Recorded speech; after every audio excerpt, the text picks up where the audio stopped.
अप्रैल 6 तारीख वोट होगा, vote apply 6 तारीख वोट होगा, 10 तारीख वोट गिनती होगा, 11 तारीख हम दिल्ली जाके त्रिपुरा लैंड लाएंगे। अर्थात 21 तारीख 6 एप्रिल एबीसी वोट হবে, 10 তারিখ ভোট গণা হবে, আর 11 তারিখ তিনি দিল্লিতে গিয়ে গ্রেটার ত্রিপুরা ল্যান্ড উপহার দিব ত্রিপুরাকে মানুষের সামনে। বন্ধুরা, আজকে কোন সাল? 21 সাল পার হবার পর 22 সাল গেল, 23 সাল গেল, 24 সাল। কোথায় গ্রেটার ত্রিপুরা ল্যান্ড? তারপর আসলো 2018 ইংরেজির এই 23 ইংরেজির বিধানসভা নির্বাচন। ত্রিপুরা ল্যান্ডের মধ্যে, এই ত্রিপুরা মথার মধ্যে অনেক যুবক যুবতী তারা বিশ্বাস করছে আমাদের শেষ মহারাজার নাতি,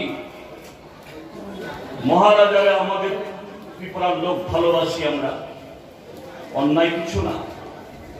রাজা ছিলেন তো, রাজ পরিবারের নাতি বা ছেলেকে যদি আমরা সম্মান করি অপরাধ কিছু না। এখনো করো মন দিয়ে প্রাণ দিয়ে তার প্রতি বিশ্বাস রাখছে, বলছেন চলো দিল্লি, গেছে দিল্লি। মহিলারা ঘরের কাজকর্ম ফলাইয়া দিল্লি ছুটছে, দিল্লির ঠান্ডা গরম সবকিছু সহ্য করছে। কোথায় ত্রিপুরা ল্যান্ড? গত বিধানসভা বোঝানো হইল লাস্ট ফাইট। এই বিধানসভা নির্বাচনের মধ্যে ত্রিপুরা ল্যান্ড অংশে নাই, মানসি মান নাই, খাইছে খাই নাই। লাস্ট ফাইট পাইথাক চবা। ত্রিপুরাও লক্ষা বিজেপি ও বিজেপি ভাই যদি ফাটালো, যদি কোথাওই লোক বাইরে যদি বিজেপির সাথে আঘাত হয়, বিজেপির সাথে যদি অ্যালায়েন্স হয়, ত্রিপুরাজ্যের মানুষ মানব না, ত্রিপুরাজ্যের মানুষ মাফ করব না। কারণ বিজেপি ইতিমধ্যে ত্রিপুরাজ্যের মানুষের কাছে শত্রু, বেকারের শত্রু, কৃষকের শত্রু, জুনিয়র শত্রু, গরিব মানুষের শত্রু, কর্মচারীর শত্রু। রেগার কাজ দেয় না, মজুরি দেয় না, ভিলেজ কমিটি ভোট করে না, তাদের বিজেপির সাথে প্রকাশ্যে তার আঘাত করার হিম্মত ছিল না। কিন্তু ভিতরে ভিতরে বিজেপিকে কিভাবে ক্ষমতায় নিয়ে আয়, তাহলে বিজেপির বিরুদ্ধে যে ভোট, কি সমতলে কি পাহাড়ে এই ভোট ভাগ করা, এই ভোট না বাংলায় বাগথাম খেলাই দিই। ত্রিপুরা মথা করব বিধানসভা কেন্দ্র ঠিক আছে, ট্রাইবেল রিজার্ভ অরব শাখা তামনিবাগে থানি অমরপুর বসাইখা থামনি, তামনিবাগে থাঙ্গই বিশালগড়ে বসাইখা, তামনিবাগে কমলাসাগর বসাইখা, তামনিবাগে মোহনপুর বসাইখা, তামনিবাগে রাজনগর বসাইখা। ও জায়গা তো যত ত্রিপুরা ত্রিপুরা মথানো ভোট ভারত ত্রিপুরা মথা জিতিয়া তামনিবাগু और ভোট বাগদা দিলই যাতে বিজেপি যাতে জিতি না তুই আমতি খাইয়ে বিজেপি মাত্র 39% ভোট মানই অর্ধেক নিস লাইব 11% ভোট কম মানিব তিনি বিজেপির সরকার হাইয়াকে ত্রিপুরাকে বিজেপি তিনি বড় বাই বাই টাকা ওই টাকা ত্রিপুরা মথা তাই তামক লাইখা করবো বরং 7 লক্ষ চাকরি 7 জন সবাই খাবে। বামফ্রন্ট সরকার ফরেস্ট রাইট দিবই যে বন অধিকার আইন ভাই বলম্বান যে রাবার বাগান খাইখা তব কোন রকম রাবার চাষ হয় বিড়ি দাম বাড়ি খাবে। শিক্ষক কর্মচারী বেতন বাড়ি খাবে, কোথাও খোলা এগুলো স্কুল, অঙ্গনওয়াড়ি, বারোয়ারি, হাসপাতাল খাবে মুংসামিয়া। প্রথম 5 বছরও হয় নাই, পরের 1 বছরেও এই ত্রিপুরাজ্যের মধ্যে বিজেপি সরকার কি বিপ্লব কুমার দেব কি আজকে ডাক্তার মানিক সাহা শুধু লুটপাট করছে। উন্নয়ন মানে কয়েকজন লোক, হাতে গোনা কয়েকজন লোক, তাদের উন্নয়ন, তাদের গাড়ি, তাদের বাড়ি, তাদের টাকা, তাদের পয়সা, তাদের ক্ষমতা, তাদের এমএলএ হইতে লাগে না, চেয়ারম্যান হইতে লাগে না, ভোট হইতে লাগে না, কিন্তু তীব্রামথার সুপ্রিমো নেতা যে জনসভাকে মাইক পাইলে গতকাল দমলইয়া গন্ডাছড়াতে গিয়ে হুমকি दे তীব্রামথা का लोग जो তীব্রামথা को वोट नहीं देंगे तंबूर में हम डुबा देंगे। मिया गंडाछड़ाओ তীব্রামথানি বড় তামনি হই আগে है দলে দলে সব পাইয়া নরম দমবুত্তি শুক্ল নাই ইয়ংখা নেতা।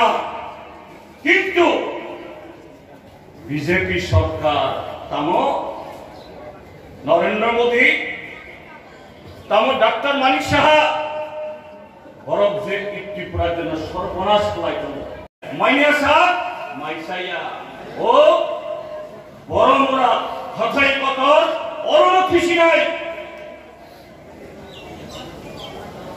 और माइक लगे যখন বসা খা माइक নিয়ে যখন দাঁড়াইলো 15 मिनट বক্তৃতা না করতে করতে বলে ফোন চলাই हमको दिल्ली जाना होगा। फोन भाई का दिल्ली में थाना हम दिल्ली थाने में चाहिए खाली हाथ में खाली पेट में दिल्ली जा रहा हूं। सालबा दिल्ली थाने दहरम मोहरम साल्ला दिल्ली थाने सालाइखा नुलाइखा कक सालाइखा कैसा कोला पाता थैली कोला कोई भाईखा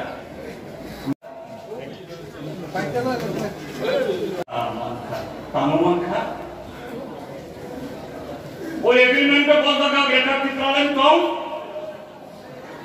वो एग्रीमेंट पे कौन पताते कौन लाइने গ্রেটার ত্রিপুরালে লেখা আছে, বাংলাতেও লেখা নাই, ইংরেজিতেও লেখা নাই, হিন্দিতেও লেখা নাই। ত্রিপুরাদের মানুষ কিছু লেখাপড়া করতে পারে তো এখন? ওই রাজার আমলের মতো মূর্খ না তো।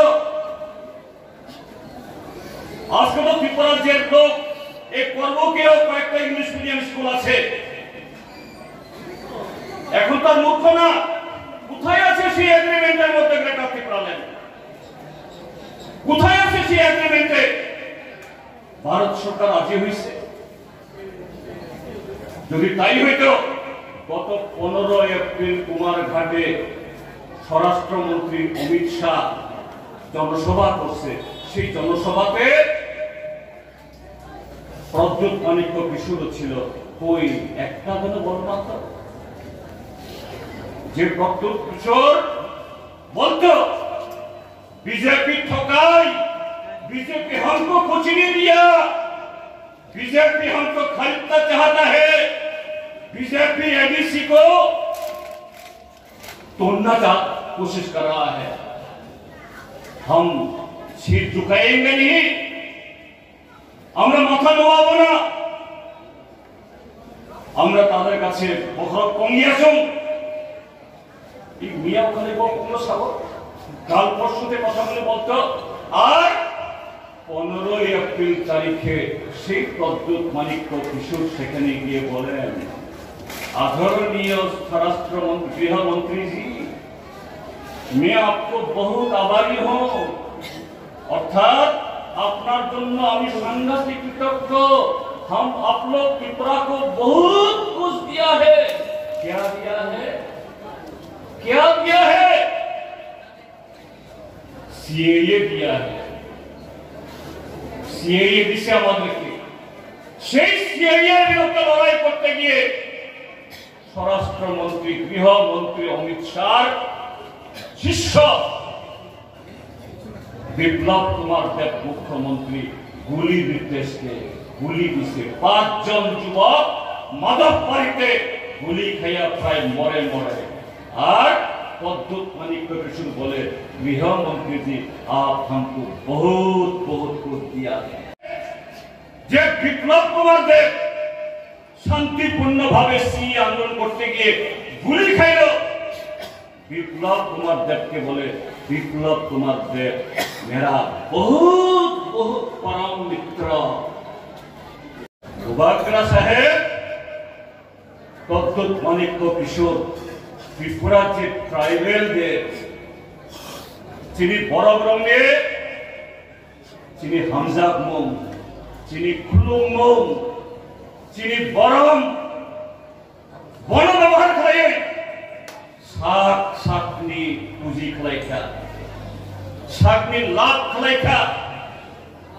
শাকনি ভাবে সামন খাইখা টিপ্রাসানি মংসা খাই গিয়া এডিসিনি মংসা খাই গিয়া টিপ্রাসানি ভবিষ্যৎ টিপ্রাসানি যে সমস্ত কিছু তুই কত বেরিখা আরো প্রমাণ তিনি এগ্রিমেন্ট ওই এগ্রিমেন্ট তো কোন জায়গা সুইজাক করি তোমাদের ত্রিপুরা মথানি কর ডাক্তার মানিক সাহানি ক্যাবিনেটে হাত নাই হলে করি ও এগ্রিমেন্টের সুযোগ তোমাদের বিজেপি বা ত্রিপুরা মথা বড় কথা নাই ওই ভোটে বসা নাই আছে এগ্রিমেন্টে কিছু উল্টা পাল্টা কথা লেখা আছে একটা জয়েন্ট কমিটি তৈরি হইব সেই জয়েন্ট কমিটি এক্সামিন করব মানে পরীক্ষা করব ত্রিপুরা মথার দাবি ঠিক আছে নি পরীক্ষা করব পরীক্ষা করে যদি এদের মন মতো হয় তাইলে কিছু একটা করার চেষ্টা করব কিছু করব বলে না